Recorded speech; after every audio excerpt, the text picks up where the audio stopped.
Bismillahirrahmanirrahim. Qala al-musannif rahimahullahu ta'ala wa nafa'ana bi ulumuhi fid dharain amin amin ya rabbal alamin. Alhamdulillah wa syukrulillah wa salatu wa salamu ala rasulillah. Allahumma shalli wa sallim wa barik ala sayyidina Muhammad wa ala alihi wa sahbihi ajma'in. Amma ba'd. Ibu para jamaah rahimahullah. Alhamdulillah, saya berdoa mudah-mudahan di pagi yang cerah ini kita senantiasa mendapatkan rahmat dari Allah Subhanahu wa taala. Akhirnya semoga kita dengan sehat walafiat. Kita lanjutkan bab tentang sedekah kepada mayit, sedekah kepada orang yang sudah meninggal. Pertanyaannya sampai apa enggak? Kan yang sudah ditanyakan itu, sedekah yang mesti nyampe. Nah, sedekah yang meninggal nyampe apa enggak? Nyampe gak nyampe nyatanya juga balik. Nah ini hadisnya. Bismillahirrahmanirrahim. An Ibnu Abbas radhiyallahu anhu. Hadis dari sahabat Ibnu Abbas. Berarti Abdullah bin Abbas. Berarti ini putrane Abbas. Abbas itu pamannya Rasulullah yang paling muda. Anna Sa'ad bin Ubadah. Saat temannya Sa'ad bin Ubadah tuwufiyat meninggal sapa ummuhu ibuke Sa'ad bin Ubadah. Wa huwa halu kali Sa'ad bin Ubadah iku ghaib tegese ora ono, tegese pas waktu ibunya meninggal Sa'ad bin Ubadah itu tidak ada di tempat itu, tidak ada di samping ibunya yang sudah meninggal. Lalu kemudian Sa'ad bin Ubadah karena agak menangi ibu yang meninggal, terus kemudian tanya kepada Rasulullah, ya Rasulullah, inna ummi tuwufiyat. Ya Rasulullah, tu Rasulullah, inna ummi satamani ibu kula niku tuwufiyat meninggal. Wa ana halu tawi isun iku ghaibun ora ana saking ibu. Pertanyaane, ayam fa'uha syai'un in tasaddaqtu bihi anha. Ayam fa'uha ana ta manfaatiha ing ibu apa syai'un suci-suci. In tasaddaqtu lamun sedekah sapa ingsun. Lamun sedekah sapa ingsun bihi kelawan syai'an saking ibu. Qala terus dijawab sama Rasulullah, na'am, iya. Ketika dijawab iya sama Rasulullah, lalu kemudian Sa'ad bin Ubadah berkata, fa inni ushiduka anna halitil mikrah sadaqatun anha. Kalau begitu ya Rasul, saksikan bahwa kebun saya itu saya sedekahkan atas nama ibu saya. Nah, ini hadis yang dipakai mayoritas ulama Ahlussunnah sebagai dasar bahwa kirim dungo, lalu kemudian amal ibadah atau amal soleh yang lainnya termasuk sedekah itu jika pahalanya diniatkan kepada si mayit itu tetap memberikan manfaat, artinya tetap terima. Di dalam riwayat yang lain misalkan dari riwayat Imam Muslim niku dari sahabat dari Sayyidah Aisyah, inna rajulan atan nabiyya sallallahu alaihi wasallam, ada seorang laki-laki yang datang kepada Rasulullah lalu bertanya, ya Rasulullah, inna ummi uftulitat nafsuha. Ya Rasulullah, ibu saya itu meninggal mendadak. Wala tusi, lalu ibu saya tidak sempat wasiat kepada saya. Wa adunnuha law taqallama tasaddaq. Andai kan ibu saya itu masih bisa wasiat atau masih bisa bicara menjelang kematiannya itu, ibu saya pasti pengennya sedekah. Lalu bertanya kepada Rasulullah, afalaha ajrun in tasaddaqtu anha. Apakah kalau saya sedekah atas nama ibu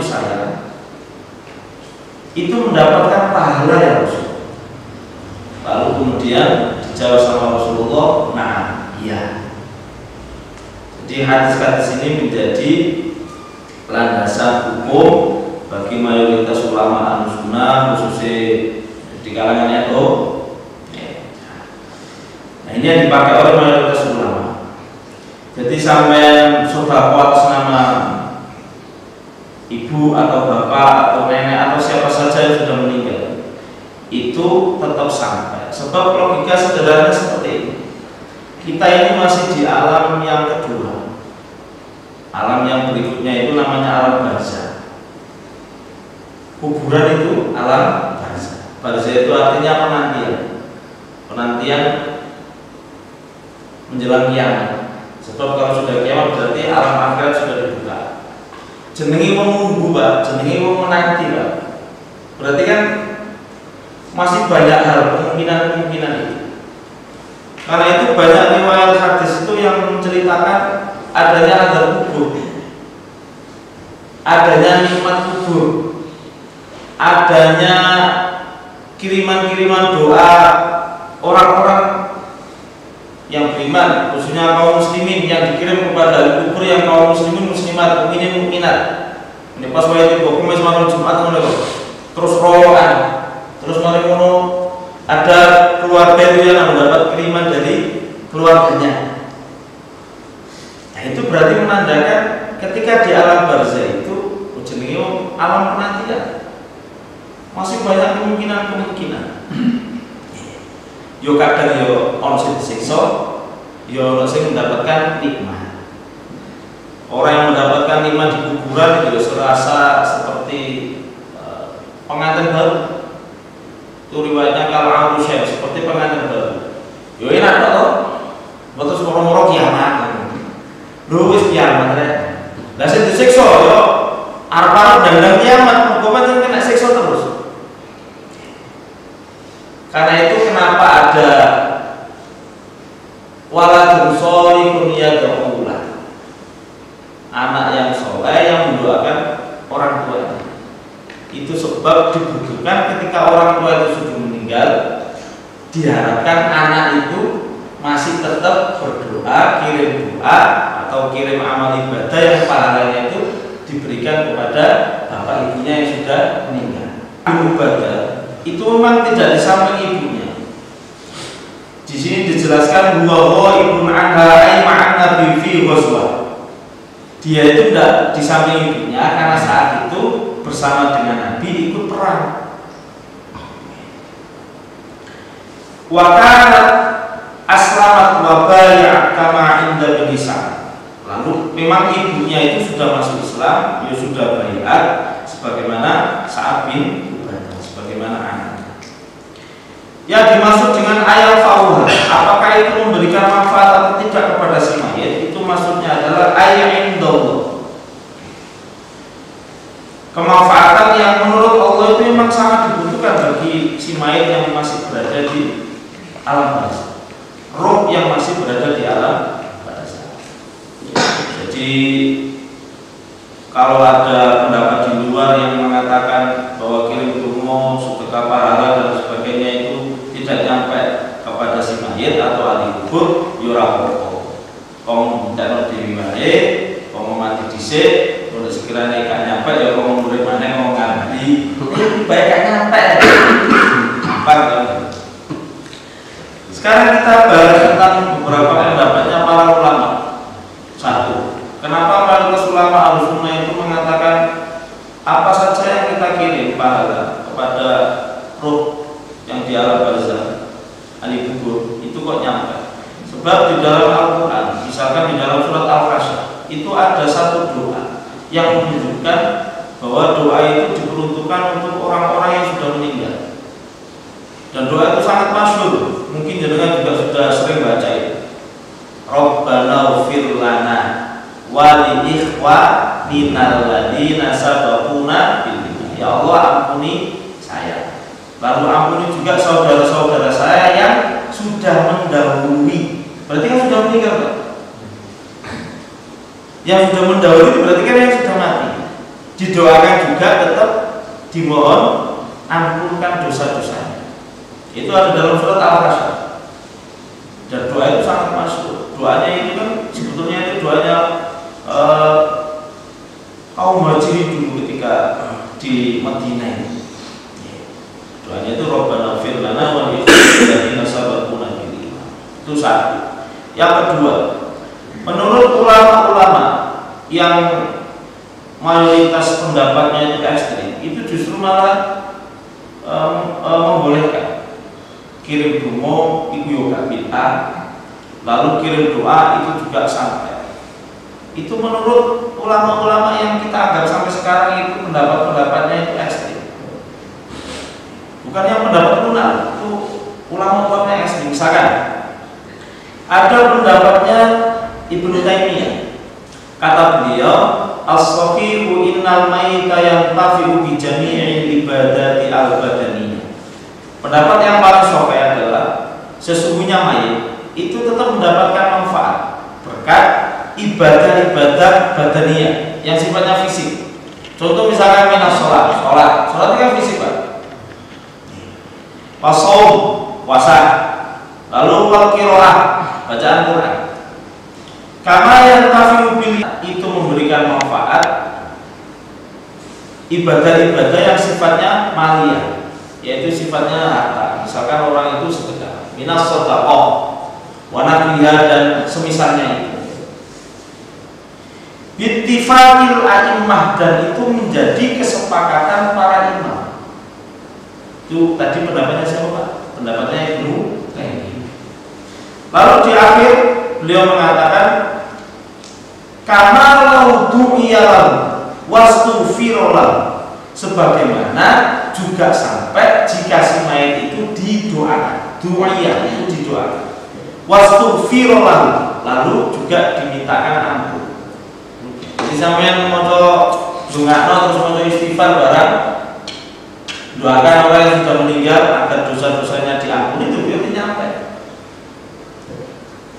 Itu pendapatnya Syekhul Islam Ibnu Taimiyah. Ada lagi misalkan pendapatnya Imam Asy-Syaukani. Jangan kalau punya kitab Nailul Awqaf itu, kalau tidak salah syarahnya Bulughul Maram, itu beliau mengatakan innal insani ayyaj'ala thawaba 'amali, sesungguhnya setiap manusia itu boleh menjadikan pahala amalnya itu dijadikan untuk dikirim ke si alimai atau alim, au min jami'i anwa'il barri atau birri, atau semua bentuk kebaikan. Jangan punya amal ibadah apa saja terus diniatkan terus pahalanya dikirim kepada ahli kubur. Wa yasiru dzalika ila mayyit, lalu kemudian disampaikan kepada mayit atau ahli kubur. Wa yanfa'u 'inda ahli sunnah, dan itu memberikan manfaat bagi si mayit menurut ahli sunnah. Ada lagi misalnya pendapatnya Ibnu Qayyim al-Jauzi yang muridnya Syekhul Islam Ibnu Taimiyah tadi. Malah beliau itu memberikan kaifiyah, amalan-amalan yang paling baik yang harus disedekahkan amalnya itu, pahalanya untuk ahli kubur atau mayit itu apa saja. Itu malah dikasih kriterianya sama Ibnu Qayyim al-Jauzi. Fa'afdhalu ma yuhda ilal mayit, sebaik-baiknya amal yang dihadiahkan kepada si mayit, satu adalah al-itqu, yaitu memerdekakan budak. Terus sedekah kayak cerita dalam hadis tadi itu, kebun itu disedekahkan atas nama ibunya yang meninggal. Makanya kadang kalau masjid atau musola dalam proses pembangunan terus ada salah satu jamaah sedekah terus diatasnamakan ahli kuburnya yang sudah meninggal. Ini tidak apa-apa, itu termasuk pedomannya pakai kata sini tadi. Ada apalagi itu misalkan ada kegiatan sosial, santunan yatim, santunan duafa. Benar dia yang mengeluarkan uang, tapi diniatkan itu disedekahkan untuk almarhumnya yang sudah meninggal, keluarganya yang sudah meninggal. Wal istighfar lahu, memohon ampun atas dosa-dosanya. Misalkan dengan tidak mampu mengundang tokoh-tokoh, kok ganti duit karena selama ini masalah yang sering diungkit itu kan tahlilannya itu enggak apa-apa, tapi yang makan-makannya itu, kumpul-kumpul makannya itu yang dikhawatirkan memberatkan musibah. Mana ganti duit terus piye? Sampai 7 dino, sampai 40 dino, sampai 100 dino, terus setahun, 2 tahun. Bagi yang punya tidak apa-apa, yang tidak punya terus gimana? Kan itu masalahnya yang sering diungkit-ungkit gitu kan. Ya sampai baca istighfar aja, sak keluarga, ayolah baca istighfar. Kita khususkan atau kita niatkan istighfar kita itu untuk bahaya waktu ini, tidak apa-apa. Wa du'a'u lahu, atau mendoakan dia. Lalu wal hajju anhu, niat haji, makanya ada badal haji, badal umroh juga boleh. Jadi badal haji syaratnya kan dengan harus haji dulu, baru boleh badal haji diniatkan untuk bapak atau ibu yang sudah meninggal. Umroh juga gitu boleh. Pertama kali umroh itu dengan sendiri, lalu umroh yang berikutnya boleh diniatkan untuk almarhum siapa, almarhumah siapa, boleh. Dan statusnya sudah berubah. Misalnya bapak jenengan dulu ketika meninggal belum haji, lalu jenengan dikasih, kalau dia rezeki sama Allah bisa haji 2 kali. Haji pertama untuk jenengan sendiri, haji yang kedua diniatkan untuk bapak. Jadi wal hajju anhu. Wa amma qira'atul Qur'an, adapun bacaan Al-Qur'an, wa idda'uha lahu tatawwu'an bi ghairi ujur, yang dibaca secara sukarela, bi ghairi ujur, tanpa ongkos atau tanpa biaya. Fa hadza yasilu ilaihi kama yasilu thawab as-shaumi wal haji. Semua itu pasti nyampe kepada si mayit sebagaimana sampainya pahala puasa dan pahala haji. Makanya kena apa di dungone bertahlil. Dungone bertahlil jenenge apa? Dungone tahlil dulu, Pak. Firlahu. Boten awal-awal itu lho, awal-awal.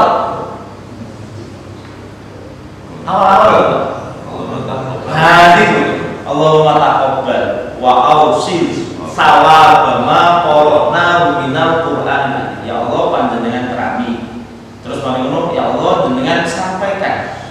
Wa ausil, nggih. Sawaba ma qara'na, pahala apa saja yang saya baca, yaitu dari Quran. Wa ma halalna adil wa ma sabarna wa mustaghfarna wa ma shalaina.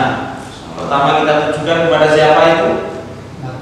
Kepada kanjeng Nabi, sampai sahabat. Lalu baru kemudian wa ila jami' al-waqi adil kubur minal muslimin wal muslimin. Makanya jenengan donga tahlil niku kudu pertama Allahumma rabbana taqabbal wa awsil. Ojo diselingi donga dhisik. Karena itu adalah salah satu bentuk penegasan bahwa bacaan Yasin misalnya, atau bacaan surat-surat pendek, atau bacaan istighfar, dzikir dan sebagainya dalam rangkaian tahlil itu yang dengan baca bersama-sama itu adalah dikhususkan kepada ahli kubur. Murah sama selingi donga gawe sama dhewe, bareng betul baru digawe sing ahli kubur. Ya ahli kubur dhisik wae judule wis tahlilan. Judule wis kirim donga. Jenenge diundang tangga. Kan judulnya jelas itu kirim donga.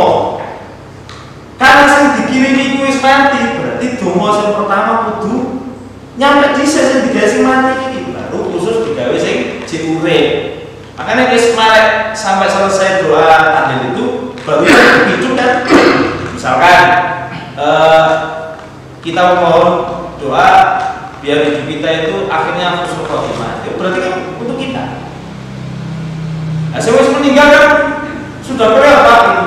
Husnul khotimah tercapai kan sudah kelewat. Itu yang untuk masih hidup. Jadi sambil bungo terus digawe sing ahli kubur, baru setelah itu baru yang masih hidup. Allahumma rabbana taqabbal wa awsil. Ya Allah panjenengan terima dan panjenengan sampaikan pahala yang kami baca itu kepada ahli kubur.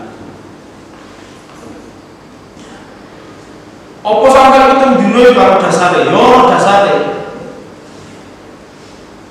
Jadi misalkan di sini dijelaskan kata Imam Qaus, kenapa mayit itu misalkan dikirimi doa itu sampai tujuan. Kata Imam Qaus, innal mauta yuftanuna fi kuburihim sab'an. Sesungguhnya orang sudah mati itu di dalam kuburnya mendapatkan fitnah itu selama 7 hari. Jadi mayit itu nek cek durung pitung dino itu kan jadi wong Jawa cek libat ae rumah. Dan itu masih belum jelas. Selama pitung dino itu cek durung jelas. Kira-kira perjalanannya di alam barzah itu apik apa enggak itu masih belum jelas. Itu kata Imam Taufik itu yuftanu nafi kubri. Dia masih kemungkinan besar mendapatkan fitnah. Fitnah kubur ya termasuk siksa kubur. Karena itu fakaru yastahibbuna ayyut'imu. Orang-orang salaf itu lalu kemudian menganjurkan yastahibbuna ayyut'imu anhu, yaitu mensunahkan bersedekah untuk orang yang meninggal itu selama 7 hari. Jadi artinya selama pitung dino itu roh atau si mayit itu dioleh kiriman terus. Dan tenang selama pitung dino itu oleh kiriman terus kan aman. Mana kadang-kadang keluarga itu dipeni, bapak atau ibu nyetok itu guru, awalnya guru nih itu berarti orang dungo atau keluarga. Orang kalian dipeni bapak ibu itu lemu seger atau ketok mana? Jadi ini ngomong itu, oh bapak ibu wardu anak putune. Jadi semua itu. Jadi itu buatan tradisi itu kayak biar pun aja. Makanya fakir yastahibuna. Mereka itu ulama-ulama salaf dulu itu sudah menganjurkan itu. Biar ya apa caranya mayat yang berada di dalam kubur alam kubur itu merasa tenang selama 7 hari. Nah, selebihnya sudah keluarga kan, kemudian minimal kan setelah sholat itu dia tetap kirim Fatihah. Kayak saya misalkan sampai sekarang ini berarti sudah 2 tahun. Ya alhamdulillah tidak pernah lupa setelah sholat mesti kirim Fatihah kepada almarhum bapak, almarhum bapak mertua juga gitu, mbah-mbah juga. Minimal Fatihah. Aku baru kumis malam Jumat kan double lah tadi nih, musola yang tak bilang, apa jenis rutinan jamaah tadi ini, kan double nggak ada. Nah, ketika nanti masuk di kuburan itu harus ada etika-etika yang harus diperhatikan. Misalkan ya, ketika masuk kuburan atau masih di jalan, ya urus salam dulu. Itu yang diajarkan oleh Rasulullah. Assalamualaikum ya ahli kubur minal muslimin wal muslimat wal mu'minin antum lana salafun wa nahnu lana salafun la ilaha illallah Muhammadur Rasulullah. Termasuk untuk salam itu.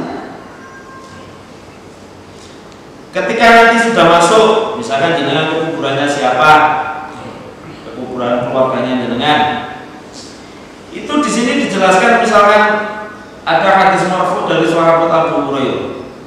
Man dakhalal maqabir, siapa yang masuk ke kuburan lalu kemudian dia summa qara al-Fatihah al-kitab, dia membaca Fatihah.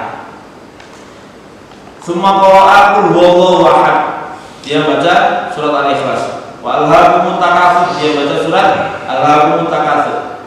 Summa qara, setelah itu kemudian dia berdoa. Doanya Allahumma inni ja'altu thawaba ma qara'tu min kalamika li ahlil kubur minal mu'minina wal mu'minat. Doanya, ya Allah, aku jadikan pahala yang aku baca ini untuk mereka ahli kubur. Kalau kebetulan jenengan di kuburannya bapak berarti disebut namanya. Khususun ila kubri abi sopo, umi sopo, mbah sopo, disebut. Tidak apa-apa. Itu kalau kita lakukan dalam riwayat ini kanu syufa'a lahu ilallahi ta'ala. Semua itu akan membantu si mayit. Syafaat itu membantu. Kelak ketika di hari kiamat, ketika menghadap Allah Subhanahu wa taala. Bahkan di dalam riwayat yang lain, kalau jenengan ke kuburan lalu baca surat Yasin, itu secara otomatis meringankan dosa dan siksa si mayat kalau si mayat itu betul-betul orang yang tidak baik ketika meninggal. Man dakhala al-maqabir faqara suratu Yasin, dia masuk kuburan lalu baca surat Yasin, khaffafallahu anhu. Ahli kubur itu kemudian diringankan. Wa kana lahu bi'adadi man fiha hasanah. Lalu orang yang membaca tadi, membaca Yasin dan baca yang lainnya itu mendapatkan kebaikan bi'adadi man fiha, sejumlah orang yang ada di situ atau mayat yang ada di kuburan itu. Dan kuburan itu jumlahnya saya lupa. Jenengan pas waktu baca itu berarti berapa dapat pahalanya? Ya 1000. Banyak loh. Karena itu nek donga, nek pas wae donga nang kuburan yo kudu nyangkut yo mukmin, yo mukminat, yo muslimin, yo muslimat. Kudu katon kabeh. Ya apa-apa iku yo dulure awak dhewe yang kita sebut tadi di doa itu. Rabbana firlana, Rabbana firlana wa li ikhwanina alladziina sabaquna bil iman. Ngono-ngono yo dulure awak dhewe padha islame, padha iman. Nah, itu yang dimaksud. Etika ketika masuk kubur itu ya selain yang bacaan-bacaan yang sudah biasa kita baca, ya paling tidak baca yang sudah dianjurkan itu. Mau Yasin kan umum tau katanya. Nah, misalkan mau Quran sampai khatam gimana? Ya lebih baik kan? Nah, dilengkas. Bismillahirrahmanirrahim. An Abdullah bin Mas'ud radhiyallahu anhu. Dari sahabat Abdullah bin Mas'ud. Qala sa'altu Rasulullah sallallahu alaihi wasallam. Saya bertanya kepada Rasulullah, ini kata Abdullah bin Mas'ud. Qultu ya Rasulullah, ayyul amali afdal? Ya Rasulullah, amalan yang paling utama itu yang bagaimana? Itu pertanyaannya Abdullah bin Mas'ud. Qala, lalu dijawab sama Rasulullah, as-salatu ala miqatiha, yaitu sholat tepat pada waktunya. Sholat tepat pada waktunya. Sholat terus ditentukan waktunya. Wes. Kira-kira dengan sering tepatnya atau sering bereset? Bereset. Terus neng Quran itu enten surat apa itu lali. Pokoknya termasuk ciri orang munafik nih. Innal munafiqina yukhadi'una Allah wa huwa khadi'uhum. Terus wa idza qamu ila sholati qamu kusala. Salah satu cirinya orang munafik itu dia menipu Allah. Lalu kemudian kalau waktu mendirikan sholat dia kusala, yaitu malas. Antara lain malas sholat itu berarti termasuk menunda waktu sholat. Berarti tidak tepat pada waktu. Hanya awak dia sering bereset atau waktunya, mana pas waktu itu akhir, berarti awak dia kena hitop. Surat iman, ayat iman, termasuk orang munafik. Innal munafik surat apa itu lali? Innal munafiqina yukhadi'una Allah wa huwa khadi'uhum wa idza qamu ila sholati qamu kusala yura'una an-nasa wa la yadhkuruna Allah illa qalila. Berarti 4. Yukhadi'una Allah, sering nipu, sering sama Allah. Ngakune Islam tapi ternyata sholatnya bolong-bolong itu sama menipu Gusti Allah. Terus ketika sholat malas, ya, gak tepat waktu itu berarti termasuk malas, gak tepat waktu. Terus yuraunan nas, kalau dia sholat itu dilihat orang lain atau ketika dia melakukan perbuatan yang baik itu dilihat orang lain, itu senang. Tapi nek kalau sing delok itu rasa-rasa. Nggih. Imamnya nek kamu mikir rasa-rasa tapi tiba mikir itu semangatnya luar biasa. Itu pakai kok. Saya ingin masjid-masjid itu kadang roya ada 5. Kadang bacaannya karo-karoan. Kulo dadi imam. Ku aneh lho. Pakai nih tadi. Itu termasuk senang dipuji, senang disanjung-sanjung, wow, senang dilem-lem. Iku yuro, iku artinya kan pamer, riak. Terus yang terakhir apa? Walaikumsalam ilakulillah. Dikirim pengiran titik.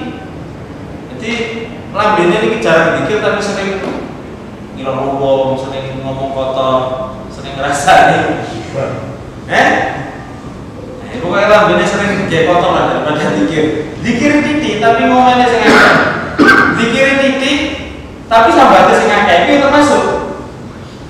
Makanya urip sing ngene iki Pak, jadi sambatnya ora usah akeh. Kadang mobil atau sepeda kadang apa ditulis apa nih? Akeh ono syukurmu dan apa? Akeh ono syukurmu ben lali sambatmu. Akeh ono syukurmu ben lali sambat. Jadi alhamdulillah masuk kan duit alhamdulillah. Masih roto sepi dagangan atau sepi pegawai alhamdulillah. Pokoknya ngakeh ono syukure ben lali sambat. Benar dikatakan itu malu, kakaknya walaya Allah illa qalila. Nah, amalan yang paling afdol berdasarkan pertanyaannya Abdullah bin Mas'ud kepada Rasulullah itu dijawab as-shalatu ala miqatiha. Di riwayat yang lain itu setahu saya di riwayat Imam Muslim misalkan as-shalatu ala waqtiha. Salat tepat pada waktu.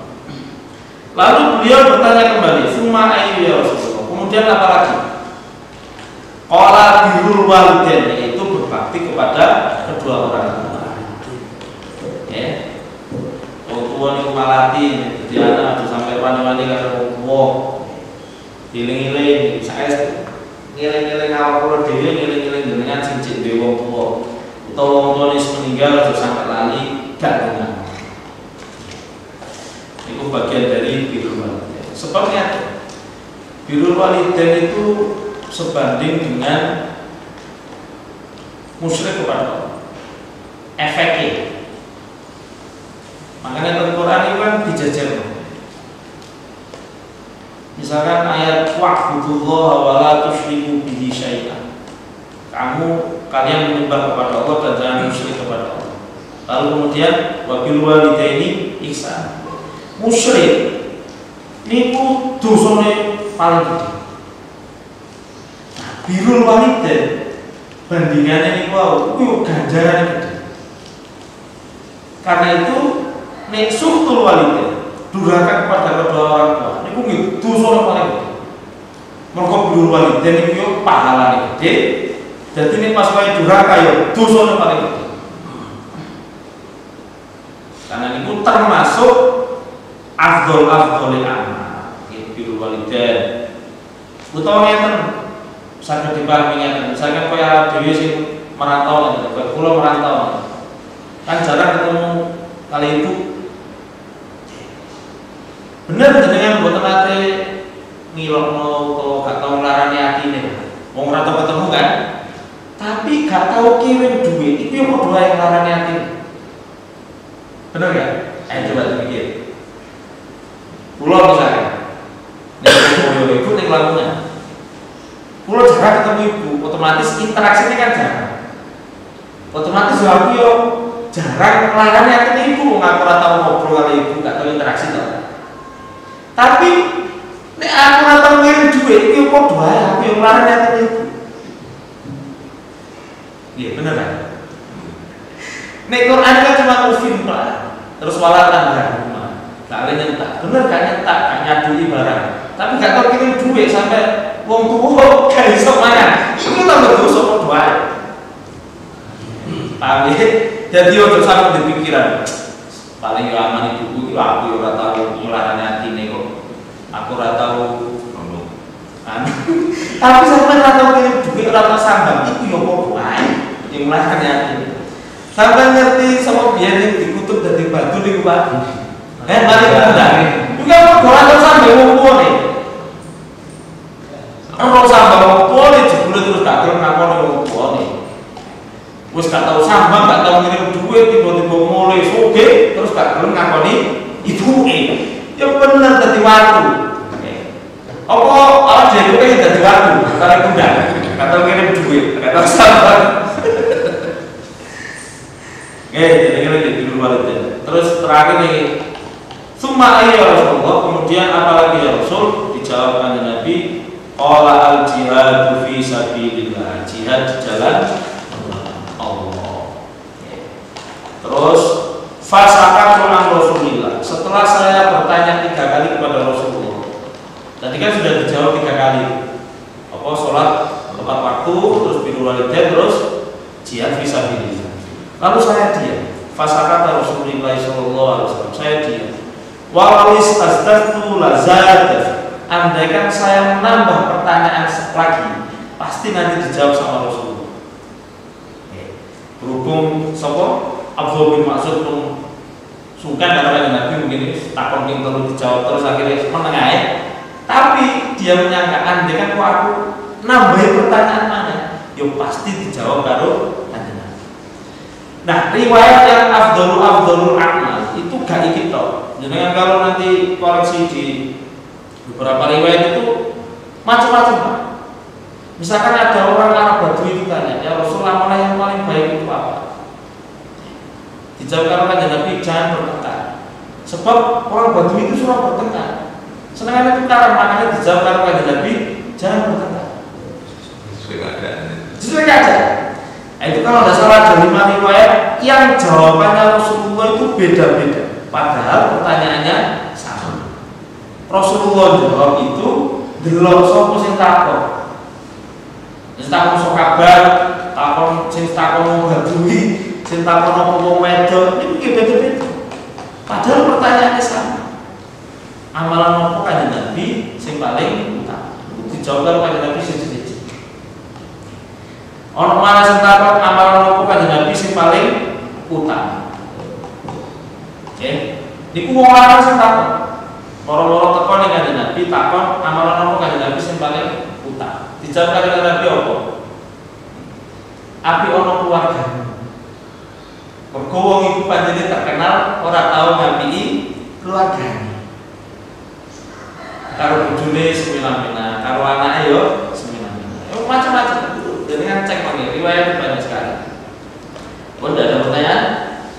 Sudah besok ini semoga sepakat. Saya mau ini kita tutup dengan doa kafaratul majelis. Mudah-mudahan keluar dari majelis ini seluruh dosa kita.